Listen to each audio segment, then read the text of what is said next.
नमस्कार मित्रांनो, आज तुमचं परत एकदा स्वागत आहे आपल्या ओमी या नावाच्या चॅनलवर. तर आपल्या आजचा टॉपिक आहे की 12वीचे निकाल लागलेले आहे, तर पुढे काय करावं? आर्ट्स, सायन्स, कॉमर्स व डिप्लोमा, इंजिनिअरिंग, BSc. तर आपल्याला ज्या रुची असेल आपण तेच करावं असं तर माझं स्वतःचं म्हणणं आहे. कारण की मी 10वी नंतर माझा स्वतःचा डिप्लोमा केला. त्यात माझी काही इच्छा नव्हती करायची. माझ्या घरच्यांच्या फोर्समुळे मला करायला लागलं. फॅमिली कंडिशनमुळे बघून करायला लागलं. पण तुम्हाला जे वाटतंय, तुम्हाला ज्याच्यात आवड असेल, तुम्ही ते करावं असं माझं स्वतःचं म्हणणं आहे. कारण की आपल्याला ज्या गोष्टीत आपल्याला इंटरेस्ट नसेल, ती गोष्ट आपण करून काहीच फायदा नाही.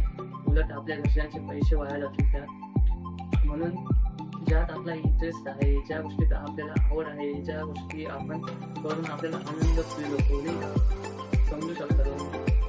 तर तेच करा तुम्ही. 12वी नंतर science, commerce, maths, diploma, engineering किंवा एखादा 6 महिन्यांचा कोर्स करून तुम्ही पुढील वाटचाल करू शकतात. पण तुम्हाला जे करायचं आहे ते करा. असं नाही म्हणत की तुम्ही डिप्लोमा करू नका, इंजिनिअरिंग करू नका. पण आपल्याला ज्यात खरोखर इंटरेस्ट असेल तर मी तुम्हाला माझी गोष्ट सांगतो. माझा 10वीचा रिझल्ट लागला 2021ला. तर रिझल्ट लागल्या माझ्या घरच्यांनी माझा मोबाईल घेऊन दिला नवीन. त्याच्यामुळे मी खुश होतो खूप. नंतरची परिस्थिती नंतर डिप्लोमाला ॲडमिशन घेतलं. माझ्या घरच्यांनी नातेवाईकांनी सांगितलं डिप्लोमाला ॲडमिशन घ्यायला. मी घेतलं. तर फर्स्ट इयरला बॅक लागलं. सेकंड इयरला बॅक लागलं. ते क्लिअर केले मी अभ्यास करून कसं तरी क्लिअर केले. तर माझी फील्ड होती डिप्लोमाची इन्फॉर्मेशन टेक्नॉलॉजी, आय-टी फील्ड होती.